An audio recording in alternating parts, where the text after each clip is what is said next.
Tu as cette intimité avec lui. Le feu ne peut pas s'éteindre. Le feu ne peut pas s'éteindre. Et tout comme Jésus guérissait quand il était sur terre et qu'il a toujours guéri depuis son départ jusqu'à ce jour, il continuera à guérir. Et je te dis, si tu marches avec l'Esprit, écoute ce que le Saint-Esprit dit. Je ferai des merveilles qui n'ont jamais été faites sur toute la terre. Ce sera des choses impressionnantes, ce que Dieu fera avec toi, celles que Dieu fera avec toi. Je veux te dire, le Dieu qui est sur ta vie est un Dieu pour lequel les impossibles n'existent pas. Rien n'est impossible pour Dieu. Il n'y a rien d'impossible pour Dieu.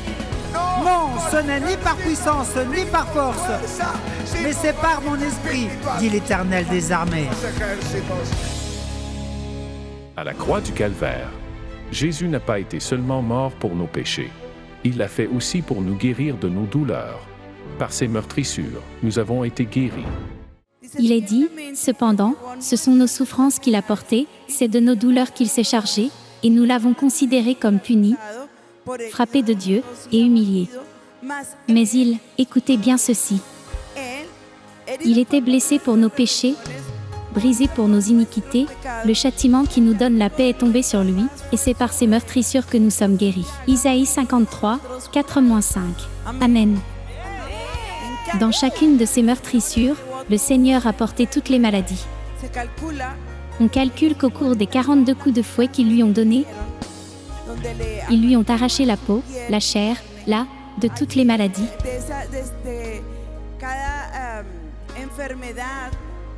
Eh bien, chaque coup de fouet, les maladies les plus importantes, les maladies de base, sont dérivées de cela, et de cela, tant d'autres. Mais le Seigneur a pris dans son corps, là sur la croix, toutes les maladies.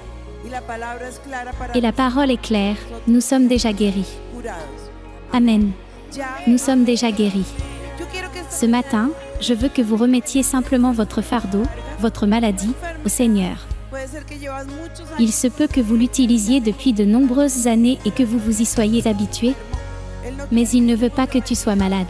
Il ne veut pas que nous soyons dépendants d'une drogue, il veut que nous soyons libres, pour cela il est venu. Amen. Je suis superviseur de la sécurité. Je ne suis pas vraiment de Bogota, mais de Medellín. Je vous écoute à la radio tous les dimanches. Vous êtes ma communion avec Dieu. Amen. Et récemment, Merci Seigneur depuis Jésus. février, j'ai eu un accident de moto. Dans mes habitudes, celui du vélo n'a pas réagi, je ne l'ai donc pas fracturé, mais j'ai ressenti une douleur intense. J'ai suivi un traitement en ARL, une thérapie, et la douleur n'a jamais disparu. Et c'est seulement maintenant que vous avez parlé. Écoute, il y a quelqu'un qui a été touché au doigt dans un accident de moto. Et le Seigneur te redonne la mobilité de ta main. Il te redonne la mobilité de tes doigts. Le Saint-Esprit a parlé à mon cœur, et j'ai commencé à sentir du feu dans mon doigt, et j'ai commencé à sentir et à bouger ma main, Alléluia. à bouger mon ongle. Je n'arrivais pas à le fermer correctement. Mon doigt me faisait encore mal, et maintenant je peux le fermer C'est le complètement. Seigneur, et il va te bénir maintenant, ici à Viamento. Il va te bénir encore plus. Il était employé et il a dit « Non, je ne veux pas être employé, je veux commencer quelque chose. » Mais il me raconte qu'il a commencé par vendre des pizzas à partir d'un chariot. Après, eh bien, le Seigneur lui a aussi donné sa famille ici, mais il me dit qu'il a pu monter une boulangerie. C'est profond. Il a ouvert une boulangerie, mais dans un endroit très caché. Mais ils ont fait le vœu de 1000 pour 1000 et il me dit que surnaturellement le Seigneur leur a donné un endroit où il a 3 étages, dans une rue très importante, que les mêmes personnes qui passent là lui disent « Non, tu es dans la cour des grands ». C'était le meilleur endroit. Pasteur. Merci Seigneur. Angiesita me raconte que dès qu'elle a terminé ses études, elle a eu besoin d'un emploi et a commencé à envoyer de nombreux CV, mais on ne l'a pas rappelée. Au contraire, elle a été appelée d'un emploi où elle n'avait pas passé une feuille de vie. Il m'a dit qu'il était meilleur que les autres et que l'une de ses demandes au parc était de pouvoir se marier, d'avoir son appartement. Non seulement le Seigneur leur a permis de se marier, mais ils sont les premiers de leur génération à avoir leur propre appartement avant de se marier. Merci Seigneur Jésus. Si tu désires en savoir plus sur Jésus, savoir ce qu'il a fait pour toi et ce qu'il pourrait faire dans ta vie, alors écoute attentivement les paroles suivantes.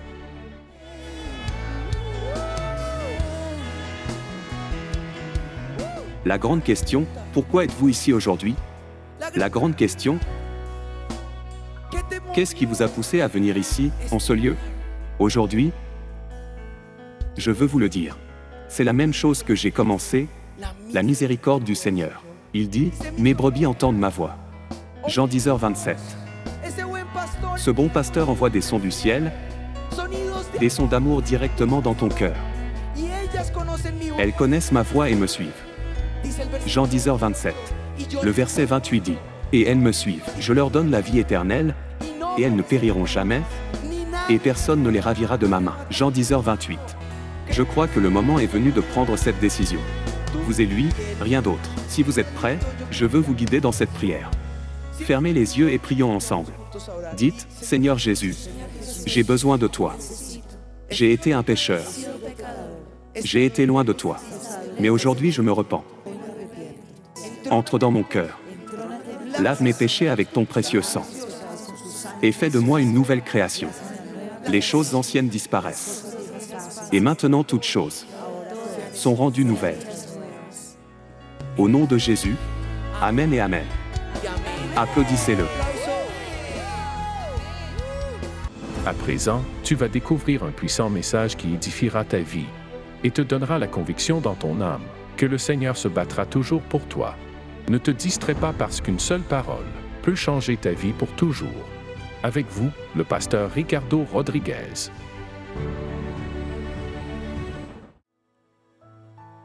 L'un des grands leaders et prophètes de la Bible est le prophète Daniel.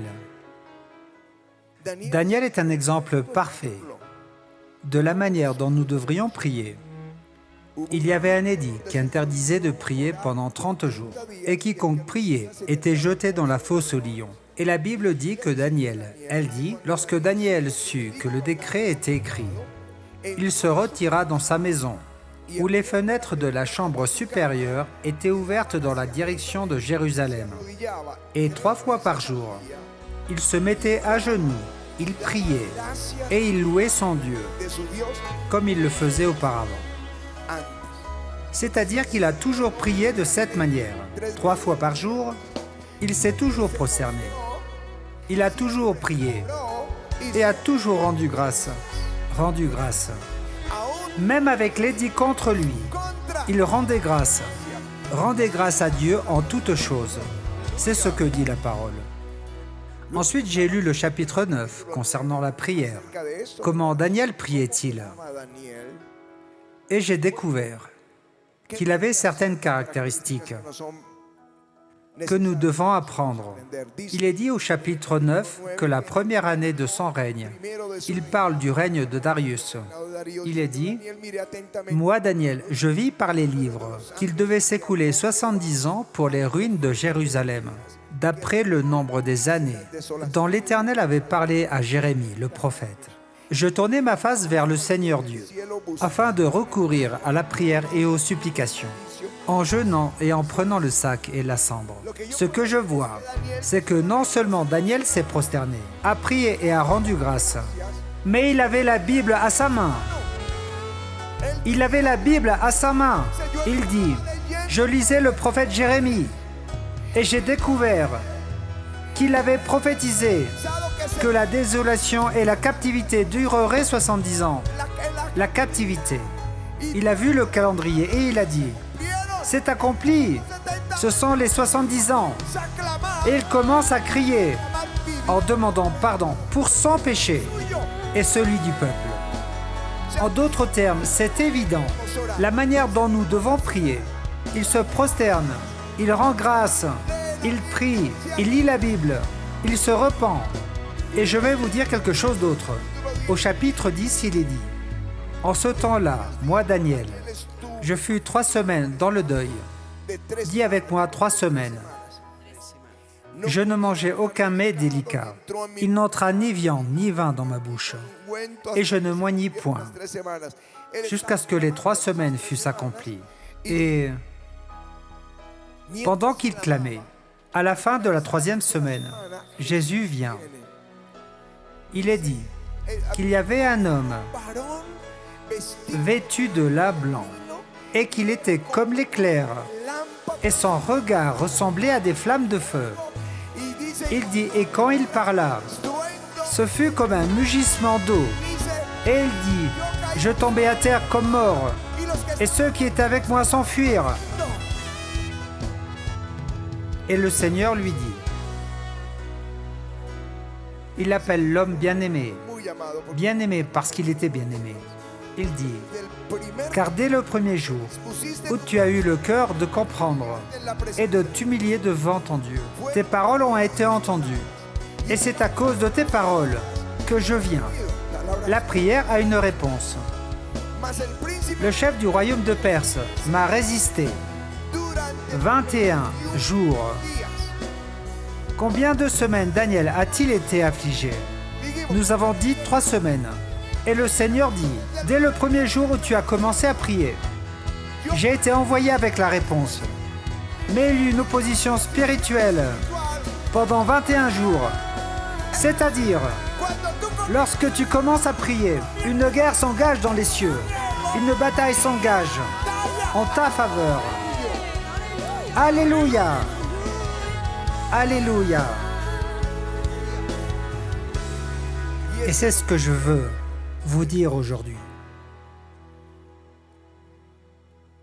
Quand tu fermes la porte pour prier, le ciel s'ouvre. Grave-le dans ton cœur.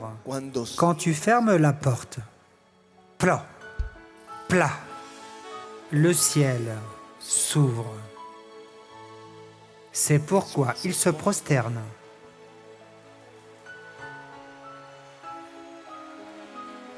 Si tu ne fermes pas la porte, c'est une pièce comme une autre. Si tu ne fermes pas la porte, tu entres et sors et tu te déplaces à ta guise. Quand je ferme la porte, j'enlève mes chaussures, car le ciel s'est ouvert. Je vais parler au roi des rois et au Seigneur des seigneurs. Alléluia. Merci Seigneur. Et il y a une récompense. Il est dit, et ton Père qui te voit dans le secret, il ne te regarde pas. Eh bien oui, il te voit à l'extérieur. Mais lorsque tu fermes la porte, c'est comme s'il était occupé à son bureau céleste. Mais tu as fermé la porte. Et maintenant toute l'attention est sur toi. Tu fermes la porte et il te récompense à l'extérieur de la porte. À cette porte, il y a de l'intimité. Je ne dis à personne ce que je dis à Jésus là, à l'intérieur. Je peux dire, j'ai prié pour telle ou telle situation, et j'ai prié pour ma famille, pour mon épouse. Je peux dire tout cela, mais ce sont des choses que seul Dieu connaît. C'est mon cœur ouvert. Et je ne peux pas dire qu'ils m'ont fait ça, qu'ils m'ont dit que j'ai fait ça parce que je n'ai pas à prétendre ce qu'il sait déjà, que le mot n'est pas encore dans ma bouche et qu'il sait déjà tout. Il y a une intimité, de l'exclusivité. Le téléphone portable n'entre pas. Non, la télévision n'entre pas. C'est la Bible qui entre. Nous sommes seuls avec lui. Et c'est là que la parole de Dieu est entendue.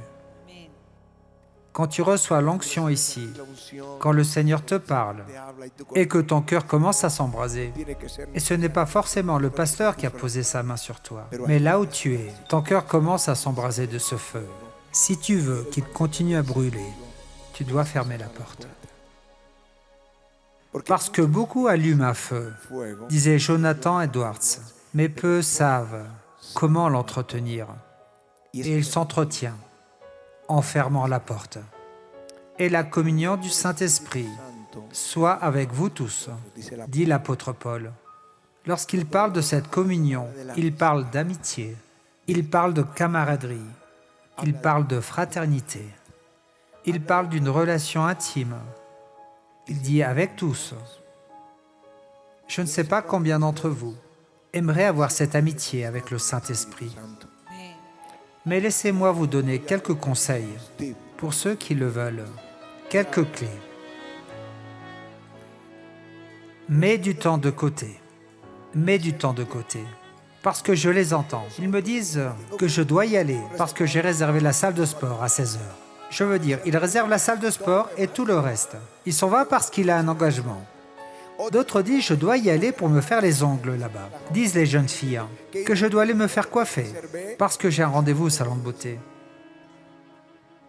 D'autres disent, je m'en vais parce que j'ai un rendez-vous chez le médecin. On me l'a donné à 8 heures. C'est-à-dire que nous obéissons à tout le monde. Et Dieu, n'est-il pas le premier dans ta vie? Réserve-lui du temps. Réserve-lui du temps. Parce qu'il va te rendre beau. Je dis la beauté, parce que la grâce de Dieu est quelque chose qui est sur celui qui le cherche. La force, parce que ceux qui espèrent dans le Seigneur auront de nouvelles forces. Ce n'est pas la salle de sport qui la leur donnera, comme celle du Seigneur. La santé, parce qu'il a promis la santé. Et quand tu fermes la porte, commence à lui parler. Parle-lui toujours. Parle-lui toujours. Prosterne-toi et parle-lui. Dans la Bible, tu trouveras les conseils de Dieu pour tes batailles. Tu y trouveras les instructions de Dieu pour ta vie. Ces promesses sont là, non seulement pour que tu les lises ou les mémorises. Elles sont là pour que tu les réclames, pour que tu dises « Elles sont à moi, Seigneur !» Seigneur, je te rappelle cette promesse. C'est pourquoi il avait lancé le défi. Lisez la Bible et ensuite méditez-la. Et des monastères est née la méditation. Et certains l'ont tiré de là. Mais ils ont oublié la Bible. Ils étaient là à méditer sur la Bible. Copions ceci, c'est super. Et nous voyons ces religions orientales. Méditer. L'esprit vide. Mon Dieu, je ne peux pas rester une minute l'esprit vide. Quand je vais à la salle de sport pour marcher, parce que je dois le faire pour ma santé, je marche, mais j'écoute un sermon. Je lis la Bible, j'écoute, je lis un livre, j'adore, je regarde l'heure et je désespère pour que ce temps ne s'arrête pas avec lui. Maintenant, j'imagine l'esprit vide. 15 minutes là sans rien penser. Non, la Bible dit de méditer sur sa parole, car c'est là que se trouve la bénédiction. Il dit à Josué que ce livre de la loi ne s'éloigne point de ta bouche. Médite-le jour et nuit pour agir fidèlement selon tout ce qui est écrit. Et c'est alors que tu auras du succès dans tes entreprises. C'est alors que tu réussiras. Alléluia. Prendre sa parole dans tes commandements. Je méditerai, dit David. Tu médites sur Dieu, c'est-à-dire que c'est bien. Le psaume 63 dit « Lorsque je pense à toi sur ma couche, je médite sur toi pendant les veilles de la nuit. » C'est incroyable. Je descends, je mets un survêtement et je descends, mais j'ai toujours un Kleenex, un mouchoir, parce que parfois tu penses à lui et c'est quelque chose d'indescriptible quand tu te souviens de sa miséricorde, de ce qu'il a fait pour toi, de ce qu'il a fait pour ta maison, de ce qu'il a fait à d'autres personnes. C'est pour cela que l'on dit « Je méditerai tes œuvres ». Les larmes sont inévitables. Parfois c'est en secret, parfois c'est le soir. Soudain, il touche ton cœur. C'est comme s'il le pressait un peu. Et lorsque je pense à toi sur ma couche, je médite sur toi pendant les veilles de la nuit. Je méditerai sur toutes tes œuvres et je parlerai de ce que tu as fait. Lorsque tu médites sa parole, se méditer, c'est fredonner, c'est chuchoter sa parole. Formidable. Ceux qui se confient en l'Éternel. Ceux qui espèrent en l'Éternel auront de nouvelles forces. Quoi que Dieu t'ait dit, cela va t'amener à t'agenouiller. Tu vas prier. C'est quand tu demandes pardon pour tes péchés. C'est ce qui est arrivé à Daniel quand À Daniel, quand il lit que c'est le temps, il se prosterne et demande pardon. C'est quelque chose qu'on ne fait pas en public. Seigneur, je te demande pardon. Tu peux le faire. Mais en privé. Tant que je me suis tu, mes os se consumaient. C'était la prière de David pour son péché. Je gémissais toute la journée, car nuit et jour, ta main s'appesantissait sur moi. Ma vigueur n'était plus que sécheresse, comme celle de l'été. Puis il dit, je t'ai fait connaître mon péché, et je n'ai pas caché mon iniquité. J'ai dit, j'avouerai mes transgressions à l'Éternel, et tu as effacé la peine de mon péché. Le pardon commence déjà à se faire sentir. Psaume 51. Ne me retire pas ton Esprit Saint. Ô Dieu, aie pitié de moi dans ta bonté. Selon ta grande miséricorde, efface mes transgressions. Tu peux demander la bénédiction. Certains disent non, non, non, je ne veux pas demander. Comme si Dieu était si occupé qu'il ferait mieux de s'occuper de ceux qui sont dans le besoin. Non, il veut que tu le fasses. Il aime cela. Et mieux, il veut que tu le fasses. C'est Jabet. Jabet était dans la pire situation. Mais il clamait, bénis-moi, bénis-moi, bénis-moi. Et il est dit que Dieu l'a béni, plus que tous les hommes de sa génération. Jacob s'est battu avec Dieu. Si tu ne me bénis pas, je ne te laisserai pas partir. Tu peux donc faire cette prière. Seigneur, bénis-moi. Fortifie-moi dans l'épreuve. Protège-moi. Guide-moi. Que ton bon esprit me conduise au pays de la justice. Mais ne pars pas si vite. Profite de ce qu'on appelle le silence de Dieu, le doux murmure.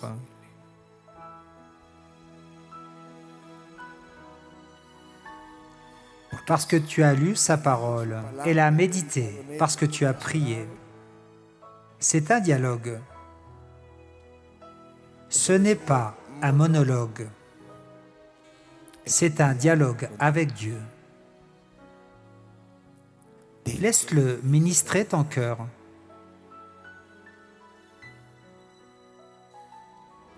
Alors, comme il s'agit d'un dialogue, donne du temps au Saint-Esprit.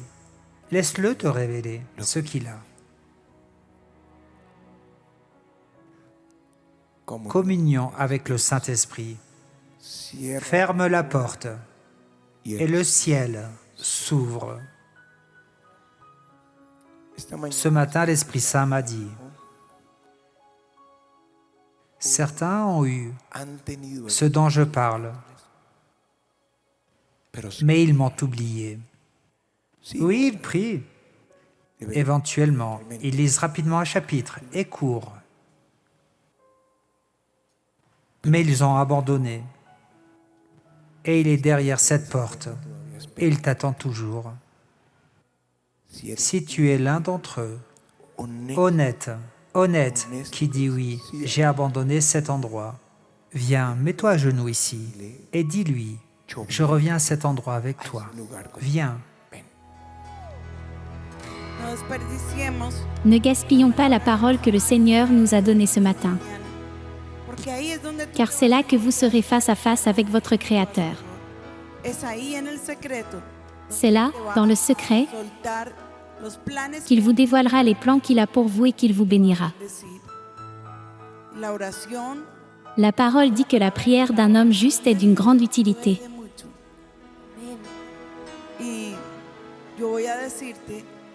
Et je vais vous dire que c'est dans la prière que nous luttons, que c'est là que le Seigneur apparaît parmi nous, que c'est là que le combat spirituel est mené. Pas quand vous êtes là à donner des coups de pied, à vous plaindre, à vous déchaîner, à élever la voix contre le ciel. Mais dans la prière, si c'est une prière de foi, avec cette prière de foi, vous pouvez déplacer le trône de Dieu, vous pouvez déplacer les montagnes.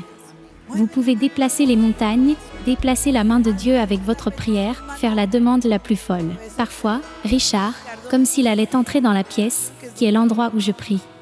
Et il entend ce que je dis et il s'en va parce qu'il dit « Non, ma femme est folle, elle fait des prières. » Lorsque les enfants devenaient rebelles, je lui disais « Seigneur, traite-les, envoie-leur des épines et des chardons sur leur chemin, ne les laisse pas se reposer. » Et elle me disait non, mais quelles sont ces prières?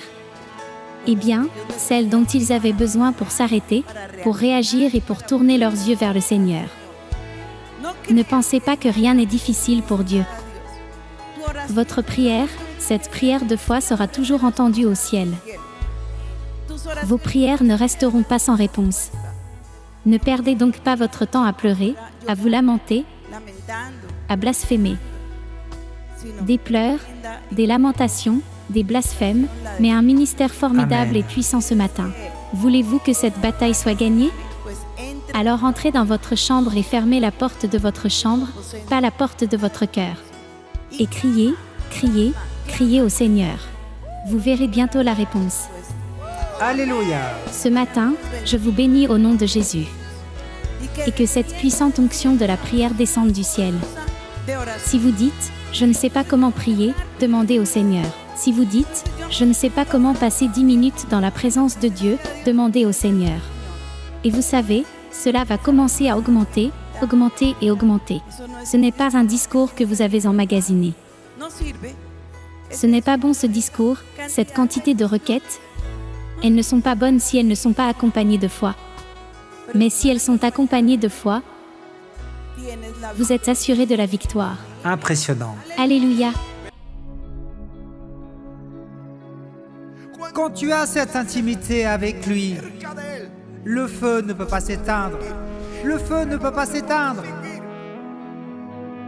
Et tout comme Jésus guérissait quand il était sur terre et qu'il a toujours guéri depuis son départ jusqu'à ce jour, il continuera à guérir. Et je te dis, si tu marches avec l'Esprit, écoute ce que le Saint-Esprit dit. Je ferai des merveilles qui n'ont jamais été faites sur toute la terre. Ce sera des choses impressionnantes, ce que Dieu fera avec toi, celles que Dieu fera avec toi. Je veux te dire, le Dieu qui est sur ta vie est un Dieu pour lequel les impossibles n'existent pas. Rien n'est impossible pour Dieu. Il n'y a rien d'impossible pour Dieu. Non, ce n'est ni par puissance, ni par force, mais c'est par mon esprit, dit l'Éternel des armées.